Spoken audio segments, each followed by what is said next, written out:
Bienvenue dans le projet foireux. Aujourd'hui, on va parler d'un véritable chef-d'œuvre d'ingénierie inversée. Un projet qui aurait pu être simple, mais qui a préféré prendre l'autoroute du n'importe quoi.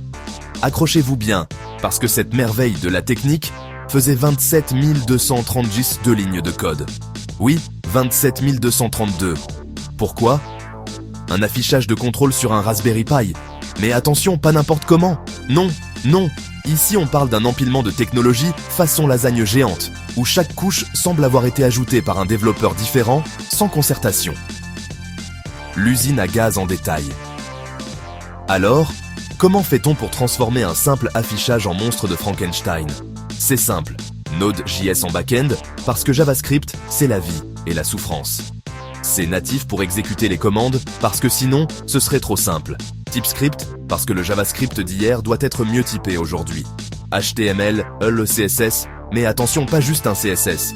5 styles différents en fonction des logs utilisateurs. Un framework front mystérieux, React, Vue, un truc custom, personne ne sait, même les devs concernés. Bref, le Rube Goldberg du développement, un workflow digne d'une catastrophe naturelle. Imaginez le parcours d'une simple commande utilisateur dans ce labyrinthe de technologies.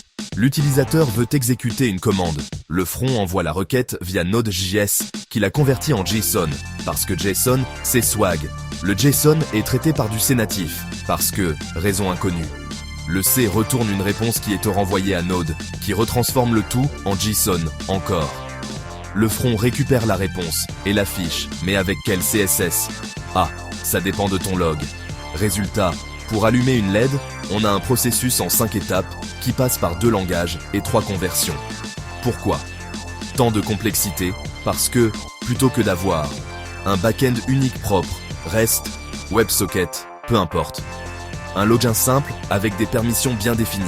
Une seule CSS avec des styles conditionnels. Un traitement uniquement en Node.js ou en C, mais pas un mélange bizarre. On a préféré faire un système aussi compréhensible qu'un plan de métro écrit en hiéroglyphes. Moralité, on est face à un projet qui aurait pu tenir en 1000 lignes bien pensées, mais qui en fait 27 232, juste parce que personne n'a osé dire « Attendez les gars, c'est pas un peu abusé là ?» Bref, une véritable tradition en informatique. Quand on peut compliquer les choses, pourquoi se priver?